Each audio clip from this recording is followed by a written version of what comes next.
গত কিছুদিন ধরে রাজ্যে যে ভয়াবহ বন্যার পরিস্থিতি, গৃহহীন প্রায় লক্ষাধিক পরিবার। জায়গায় জায়গায় খোলা হয়েছে শরণার্থী শিবির। রাজ্য সরকার থেকে তাদের খাবার দাবার ব্যবস্থা করা হয়েছে। পাশাপাশি এগিয়ে আসছে বিভিন্ন ক্লাব, সামাজিক সংগঠন থেকে শুরু করে ধর্মীয় সংগঠনগুলিও। আজ রাজ্যে বসবাসকারী তৃতীয় লিঙ্গের জনগণও এগিয়ে এলো বন্যা দুর্গতদের পাশে। আগরতলা শহরের বিভিন্ন শরণার্থী শিবিরে তারা যায় এবং তাদের সামর্থ্য অনুযায়ী খাদ্য সামগ্রী তুলে দেয়। Bureau report, Tripura news 8।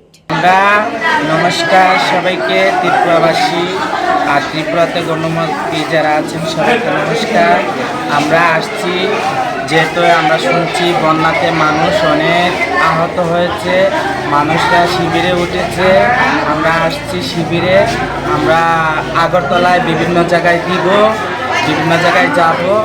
আর আমরা আগরতলাতে এখানে বরতলা স্কুলে আছি, এখন বর্তমান দিচ্ছি আমরা চাল, ডাল, আলু, লবণ ওইসব বিভিন্ন জিনিস দিচ্ছি। সবার পাশে দাঁড়াচ্ছি, সবার থেকে আমরা একটা বিয়ের বকশিস, একটা বাচ্চা হলে বকশিস নিয়ে খাই।